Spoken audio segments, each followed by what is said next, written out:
Buen día. Si hay problemas con el micrófono, me avisan nomás. Vamos a tratar. Espérenme un momento, voy a empezar a ver. Recording in progress. Vamos a tratar de hacer esta identidad lo más fluida posible, de manera que podamos abarcar la mayor parte del proyecto. Tengo entendido que ya han avanzado un porcentaje, así que en el comienzo, si alguno tiene alguna duda específica, me avisa, pero en el comienzo voy a tratar de ir lo más fluido y en general en todo el proyecto así para que, si es posible, lo acabemos. A ver, primero, no se tienen que centrar mucho en lo que es el planteamiento del proyecto como introducción, todo esto que es teoría. Traten de no perder mucho tiempo elaborando eso. Hay varios modelos de proyectos del semestre pasado y traten de sacar de ahí, ¿ya? Y acomodarlo a su proyecto. Lo primero que se hace es el cálculo de demanda. Tienen que empezar calculando la población y el consumo que esta va a tener hasta los 20 años subsiguientes de su proyecto. Para esto el ingeniero nos da un Excel. Es la forma en la que le gusta que lo presentemos. Lo primero es la población del pueblo. ¿Cómo tiene la población de su pueblo? Lo que yo sugiero es que busquen en el INE, el Instituto Nacional de Estadística, ahí en fichas por comunidad, en el censo 2012, creo que fue el último, sí, ahí van a encontrar exactamente la población para su comunidad, la que están buscando. Ahora, hay algunos estudios que también nos dan la población para otros años. Esto nos puede servir mucho para calcular el índice de crecimiento poblacional. En caso de que solo tengan la población en un año, adopten un índice de crecimiento poblacional. ¿A qué me refiero? Aquí. Y el índice de crecimiento poblacional se puede calcular, pero para calcularlo necesitan tener dos poblaciones de referencia, 2 años. Aquí necesitan tener la población del año 2012 y la población del censo anterior, que es 2001. Pero en el censo 2001 los datos no eran tan exactos como en el 2012. Entonces pueden encontrar esto en alguna otra página, algún estudio que se haya hecho en su comunidad y calcular el índice de crecimiento poblacional. Si no adoptan este índice de crecimiento poblacional, puede ser 4%, 3% anual. Eso ya busquen un proyecto similar que tenga una población similar y lo adopten. Ahora, ese sería el primer paso. Ya tienen la población inicial sacado del INE. Con un crecimiento poblacional, que lo van a colocar en esta casilla, en este caso es del 3,5% anual, pueden proyectar todo el crecimiento de su población hasta el año 20. Esto se va a hacer solo. El Excel lo va a calcular solito. Habitantes por vivienda, esto lo van a sacar del Instituto Nacional de Estadística. Del mismo Excel está la cantidad de habitantes por vivienda. Puede ser 3 o 4, esto se mantiene constante. Hasta 5 he visto que coloquen, está bien. Y de ahí los consumidores potenciales se va a calcular. Solo con estos dos datos se va a calcular. Esto va a ser la cantidad de viviendas que va a tener su localidad. Mientras mayor sea, más consumo va a tener su central, va a tener que ser más grande. El consumo unitario, este es un dato que les puede costar hallarlo, ya que... perdón, ¿no está mostrando? No se ve el Excel, solo se ve la carátula. Va a disculpar. Screen. Va a disculpar. Pues recapitulamos. Se puede calcular el índice de crecimiento poblacional, pero necesitarían 2 poblaciones referentes para calcularlo. Si no, lo adoptan. ¿Ya? Aquí colocan la población inicial con el índice de crecimiento que lo van a colocar aquí y se calcula todo. Habitantes por vivienda 3 a 5, está bien el número que coloquen. Consumidores, la cantidad de viviendas que van a tener y el consumo unitario tradicional. Esto es muy difícil que lo encuentren porque los datos para las comunidades son muy pequeños y no se hacen estudios eléctricos a profundidad.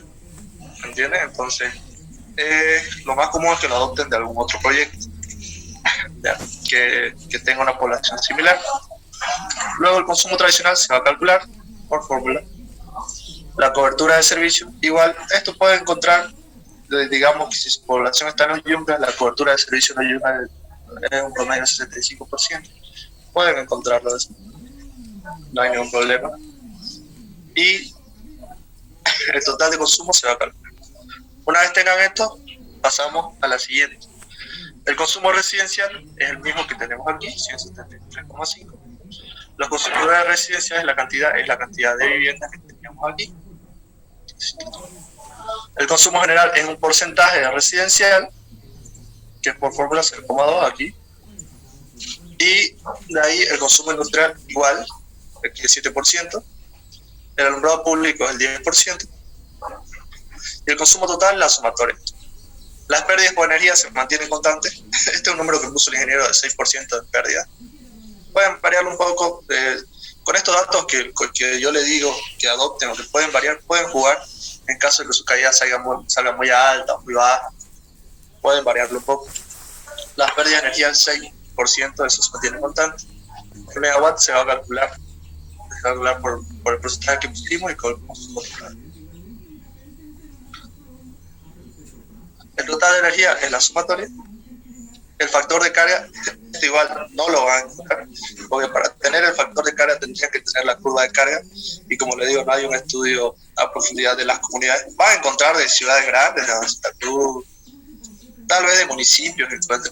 Yo encontré de Caranavi, que había, pero si es pequeña su población, su localidad no la van a encontrar. Y luego se va a calcular la demanda máxima para todos los años. Una vez tienen todo esto, colocan sus dos cuadros, ¿cierto? Nos pasamos, vamos a ir aquí, ya, a las curvas de carga. ¿Cómo hacen sus curvas de carga? Las curvas de carga tienen un comportamiento similar para en general todas las regiones, ¿no? Lo que sucede es que hay horas pico en las que el consumo es máximo y horas en las que el consumo baja, ¿no? Entonces, agarran una curva de carga, cualquiera prácticamente les va a servir, de internet. Lo que nos interesa es la forma, porque lo que vamos a hacer es una aproximación de esto. ¿Cómo? En un Excel. Año 10, año 20 y año 0. Entonces, para el año 0, lo que van a hacer es, encuentran esta imagen en internet, dicen, el punto máximo va a ser nuestro 100%. El punto más mínimo, digamos que va a ser nuestro 30%, nuestro 25%. ¿Ya? Entonces, en base a todo esto van asignando porcentajes para cada hora del día. Por ejemplo, a las 7 del día va a ser el máximo pico de consumo. El 100% de nuestra energía consumida va a ser a las 7, el pico. Y así van a ir variando a criterio. A la 1 de la mañana va a estar conectado el 25%, a las 2 el 30%, a las 3 el 35%, y así va variando conforme va avanzando el día.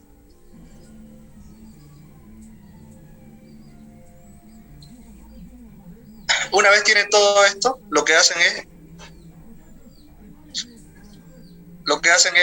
el 100% de su energía consumida, es lo que calculamos aquí. 200, digamos, queremos la curva para el año 0. 107 va a ser nuestro pico de 100%, 107. Entonces el 90% ya lo calculamos, de 107, el 80 de 107, el 75 de 107. Esto lo hacen con una fórmula y ya este se lo va a ir sacando. Luego, la gráfica y la gráfica. Las tres gráficas tienen que ser exactamente iguales, solo que tienen que ser con valores más altos, la subsiguiente. La del año 10 va a ser con valores más altos y la del año 20 va a ser con valores más altos. Porque a medida que avanza el año, la población va creciendo, va consumiendo más. ¿Se entiende? Por ejemplo, aquí, digamos, 107, por ejemplo, que a ustedes les salió 90. Sí, ya tienen su gráfica para el año. Salió 200 y va cambiando. Solo colocan los valores que tienen para el año 0, 107, para el año 10, 176, para el año 20, 280. He visto que lo hacen para el año 0, 15 y 20, 0, 10 y 20. Vean ustedes ya para qué año lo ponen.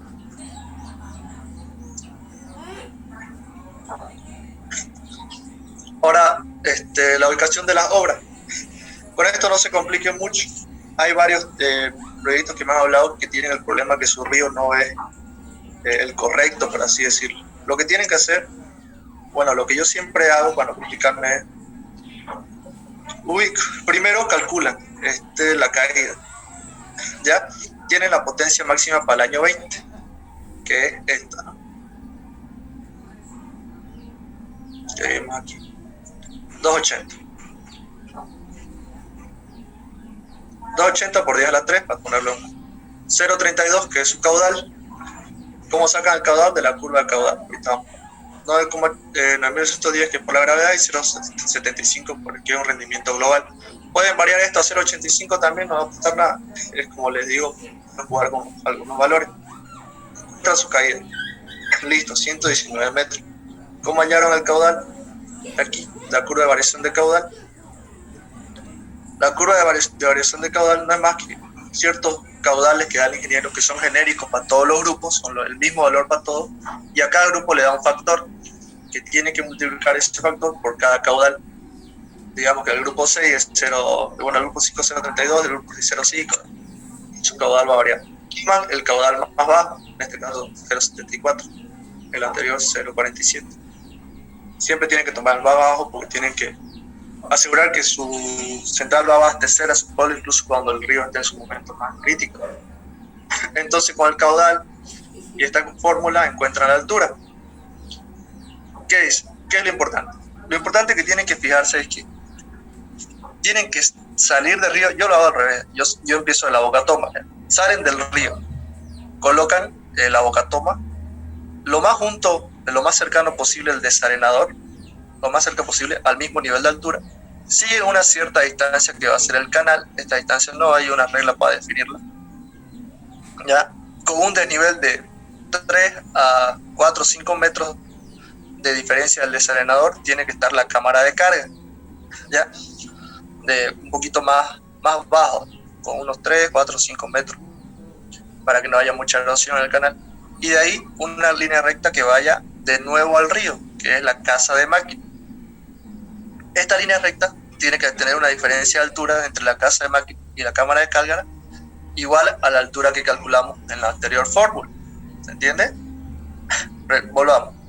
Parten del río Bocatoma, cerca de Desarenador, siguen la misma línea de las líneas de la diferencia de altura topográfica, o sea, manténganse al mismo nivel de altura siguiendo la línea. ¿Se entiende? O sea, sigan la línea, digamos, de 2.600 metros. Aquí estamos siguiendo de 2.590. Seguimos y colocamos la cámara de carga y le van a poner que está a unos 3, 4 metros de diferencia de altura. El ingeniero puede que se los corrija esto, puede que no. Él va a ver aquí al tanteo, le va a decir, según la distancia no va a haber mucha erosión, eso está bien. Si no, aumentarle un poquito más o disminuirle un poquito más. Y de ahí, cuando tiene la cámara de carga, ya pone su tubería forzada. La diferencia de altura entre la cámara de carga y la casa de máquina es la altura que calculamos acá. ¿Esto se entiende? Si hay una duda, me cortan nomás, no hay ningún problema. Y la potencia instalada, ya eso no importa. Obras civiles. A ver, en esto el ingeniero no le explica muy bien lo que es las obras civiles. Es por ese motivo que tampoco a la hora de defender, él no se enfoca tanto en que le expliquen las obras civiles. Ya lo que más le interesa es cómo hicieron su planteamiento anterior, el cálculo de la caída y cositas. Pero igual tiene que estar. Primero, para la bocatoma, se van a la página 44 de la guía que nos dio el ingeniero. Yo les aconsejo que elijan la bocatoma tipo 2. Tipo bocatoma. ¿Por qué la 2?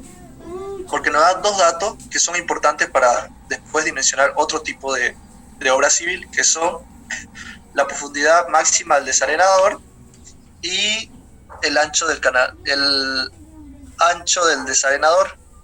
A ver dónde está. Esto, del ancho del canal de desarenación. Entonces, esta es una tabla con la que tienen que interpolar. Aquí están los caudales, 1,5, 1,6. Agarran su caudal, interpolan o extrapolan, ya eso depende de ustedes.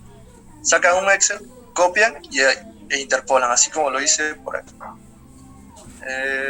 Bocatoma. Ponen, digamos, que ¿dónde está? Digamos que tu caudal dio 0,5, agarra. Bueno, si es 0,5 no tenés que interpolar nada, pero si es 0,55 tenés que interpolar entre 5 y 6. Y así vas haciendo todo. ¿Se entiende? Vas interpolando con los datos de las tablas. Y vas sacando todo. De esa tabla lo que más nos importa son esos valores que les dije anteriormente.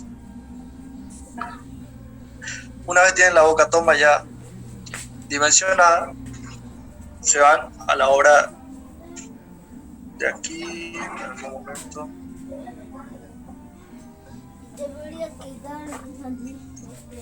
Vamos a ir siguiendo el libro. ¿Qué sigue por aquí? Boca toma tipo 3. Desarenador, que es lo que habíamos dicho. Obra de baraje.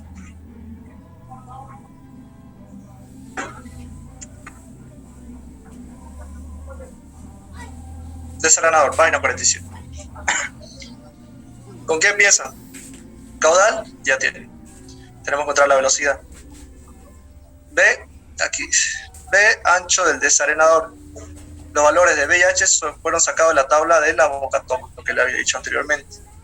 B, ya la tienen. Y H, profundidad del desarenador, también sacado de la anterior tabla. Entonces, con esto tienen la velocidad de desarenación, 0,3.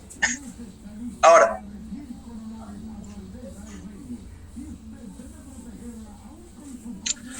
la velocidad del agua tiene que ser menor a 0,3 metros. Esto significa que su velocidad que sale aquí tiene que ser menor a 0,3 metros por segundo, 0,3. Ahora,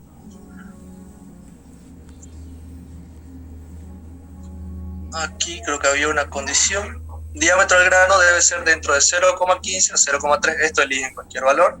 La capacidad de desarenación debe ser más de 1,5 a 2 veces la capacidad de utilización. Entonces tenemos B, tenemos H y tenemos caudal.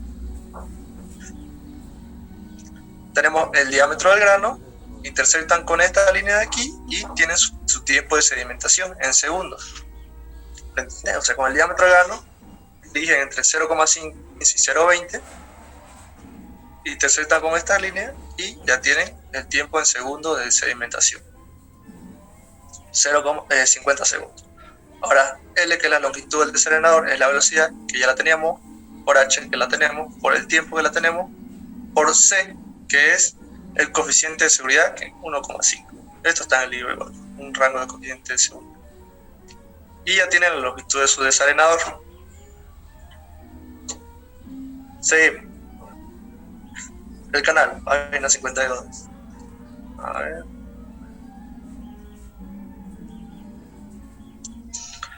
¿Qué hago yo? Ah, no, este es el canal, sí. Para calcular el canal. A ver, aquí. Primero, tirante de 0,5. ¿Cómo calculábamos tirante? Aquí. Tienen su caudal, ¿no es cierto? En este caso 0,5.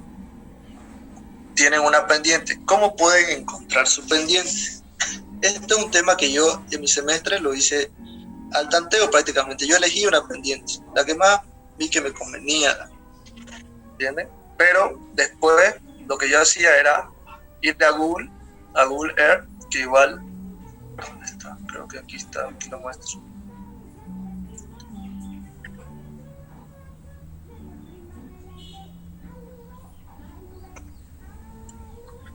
Traten de encontrar su río en este programa que se llama Google Earth Pro. Pueden conseguir las coordenadas si lo sacaron de Google Maps o de Map Cartas. Son páginas que te dan las coordenadas. Pueden ingresar aquí las coordenadas y los va a mandar a la ubicación exacta de su río. Traten de plantear más o menos sus obras civiles que habíamos planteado arriba, ¿se acuerdan el esquema? De forma aproximada. ¿Para qué? Para que tengan la inclinación de su canal y la inclinación de su tubería forzada. O sea, la caída, la longitud, y con eso tienen la pendiente. Si en caso su pendiente no coincida con alguna de estas, adopten una que sea la más cercana.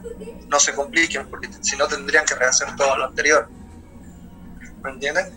Entonces, traten de hacer todo esto en Google Earth. No es difícil aprender a usarlo, es muy básico. Y de ahí con eso van a tener datos que les va a servir para acá. ¿Por qué? Porque una vez trazan una línea recta, solo le dan clic derecho, Show Elevation Profile y Profile, y ya tienen la inclinación. Esto lo asemejan a una línea recta, como si tienen este cateto y tienen este cateto, tienen la hipotenusa, ¿no es cierto? Entonces ya tienen la pendiente como si fuera una función de línea recta. Y pueden conseguir la pendiente. Lo mismo con el canal, lo mismo con la tubería forzada, que en este caso está la tubería forzada. Es nomás trazar 2 puntos y trazar una línea recta. De manera aproximada, ¿no? Donde estarían ubicadas sus obras. Ahora, si tienen el caudal, tienen la pendiente, tienen el tirante. Con el tirante pueden calcular las dimensiones del canal. Tirante 0,5, el ancho es 1,4 veces el tirante, se calcula. Bueno, esto es un valor que después calculamos. A sería 1,4 veces por el cuadrado del tirante, S 3,4 veces A, y R A sobre S. Van calculando todo. La longitud, ¿cómo la obtienen? De nuevo, de aquí de Google Earth, agarran y pueden medir la longitud. De aquí, en este cateto les muestra cuánto mide. Perdón, en este caso sería la hipotenusa, ¿no? Porque está inclinada. O sea, la tubería forzada sería la hipotenusa de estos dos catetos.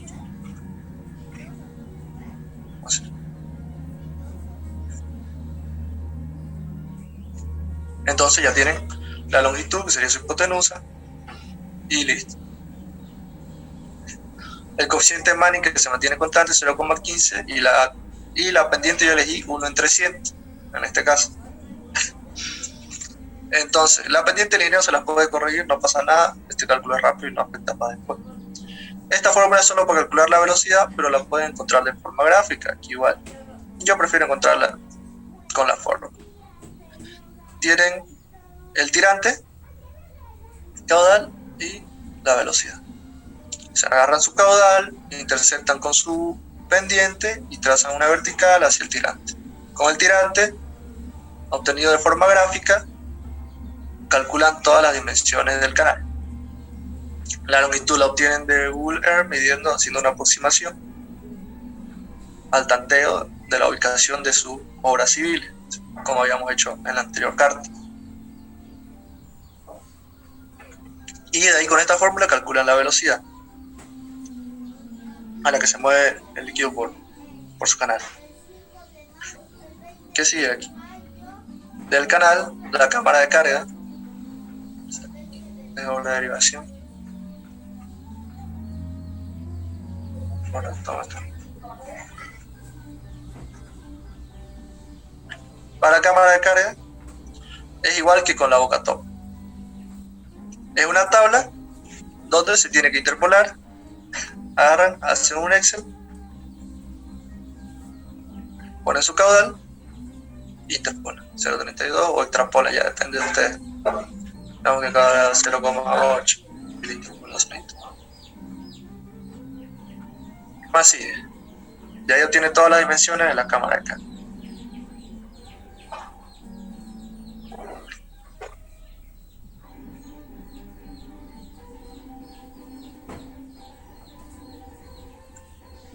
Aquí no. A ver, vamos a guiarnos de aquí.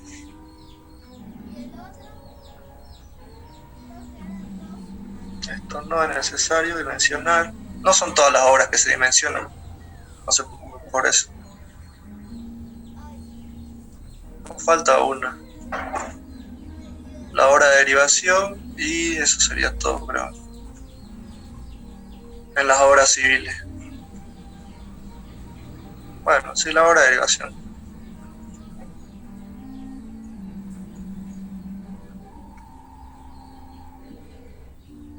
Esta boca toma. Hora de baraje. Primero, esta tabla está en el libro, está en la página 36. La misma que esta que está aquí en el libro. Tiene su caudal. Tienen esta dimensión que es B. ¿Cómo eligen B? Hay 3 para elegir. Aquí en el libro aclara. Nos da un rango de 1 hasta 0,15 según tu caudal. Si está entre 1 y 0,15, B puede ser 1 si tu caudal llega hasta 0,15 metros por segundo. B va a ser 1,5 si tu caudal está entre 0,15 y 0,30. Y B va a ser 2 si tu caudal está entre 0,30 y 0,60. En este caso, Q era 0,37, entonces va a estar entre 0,30 y 0,60, ¿no es cierto? B igual 2. B, 2. Caudal, 0,37. Interceptan aquí, trazan una vertical y tienen H. Listo. Ahora, todas estas son condiciones que nos da el libro. Dice, Q igual 0,37 metros, B igual 2, como lo tuvimos, ¿no? Como B igual 2, entonces, por lo tanto, H igual 24, sacado de aquí, de la gráfica. B igual 2 metros, entonces D igual 150 centímetros, porque D tiene que ser mayor o igual a 4 veces H. De 150 centímetros, 4 por H, que es 24, da 96, cumple. ¿Por qué de 150? Si no me equivoco, está acá.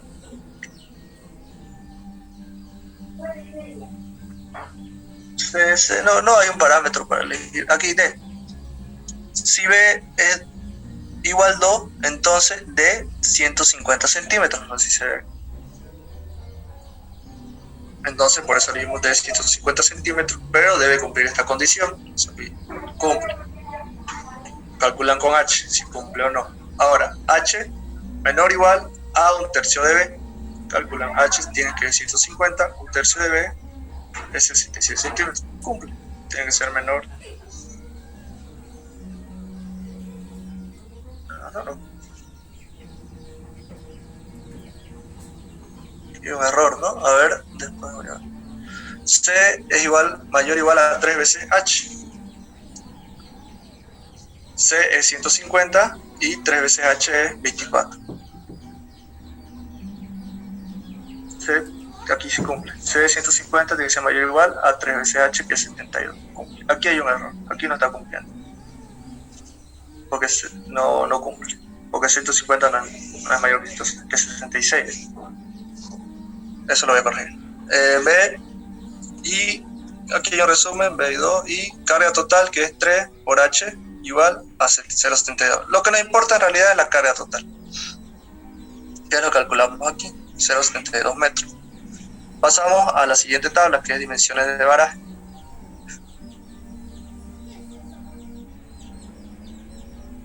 C más de 150 centímetros. Veremos un momento aquí.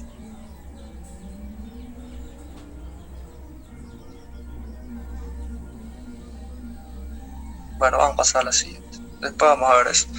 ¿Por qué no cumple esa condición? Dimensiones del baraje. ¿Qué hacen aquí? Elijan una altura de 1, de 2 o de 3. Porque si eligen una altura intermedia de 1,5, van a tener que hacer una interpolación gráfica con valores de aquí a aquí. No les aconsejo porque sería muy tedioso y muy complicado. Entonces, elijan uno de los 3. Generalmente yo elijo 2.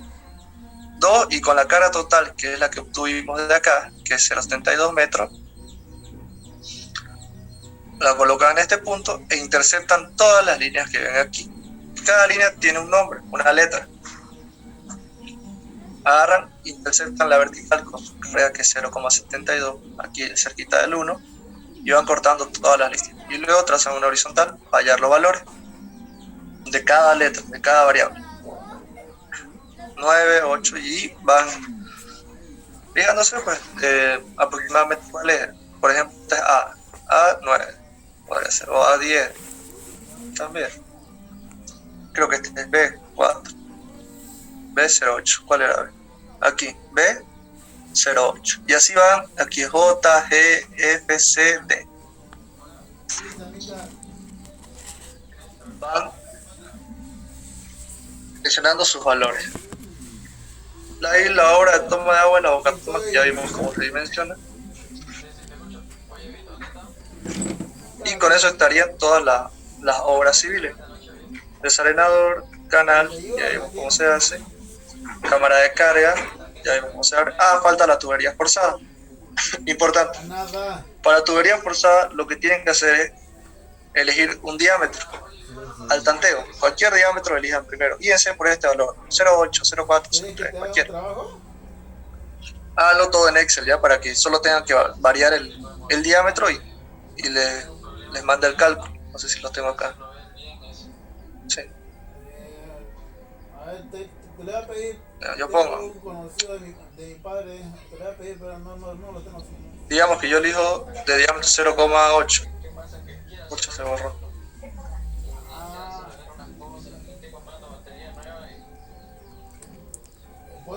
puede consultarle, preguntarle, Yo sí. a ver si para Pablo. Y primero calculan la velocidad. Velocidad 4 veces caudal, ya tienen, por pi diámetro al cuadrado. Como van a ir variando su diámetro, va a ir variando la velocidad. Una vez hacen el primer intento con 0,5, calculan la velocidad. Después calculan, aquí está, las pérdidas por fricción, 6,35, n al cuadrado, que es el coeficiente de Manning, que es una constante, que es 0,015, elevado al cuadrado por L, que es la longitud de la tubería, que ya habíamos dicho que lo tienen de aquí, trazando su tubería forzada de manera aproximada. Esto lo asemeja a un triángulo rectángulo, calculan la distancia de la hipotenusa con los catetos, y ya tienen la longitud de la tubería forzada. La velocidad es la que calculamos previamente, y el diámetro es el que elegimos acá. Entonces, una vez tienen esto, pueden calcular el coeficiente, las pérdidas por fricción, 6,44. Ahora, con las pérdidas por fricción puede calcular el cálculo de potencia perdida, como 9,81 por la gravedad, el caudal, que ya lo tienen, HF, que es las pérdidas por fricción, que ya la tienen, y NT, que es un rendimiento que ustedes, bueno, yo puse 0,8, del 80%. ¿Pueden variar con este rendimiento según les convenga? Sí, pueden. Ahora, este valor que ven acá, le voy a bajar al anterior. Eso. Mientras más grande sea su diámetro, el elegido, menor van a ser las pérdidas por fricciones, ¿no? Entonces, menor pérdida va a tener su tubería. Esto significa que su tubería está siendo acortada 4 metros. Es como si su tubería se hubiera cortado, ya no tenga toda la caída disponible para su turbina. Y esto nos va a afectar a la hora de la selección de la turbina. Entonces, mientras menos pérdidas tenga, mejor. El ingeniero les va a dar un porcentaje. Tiene que ser menor al 3% de la longitud total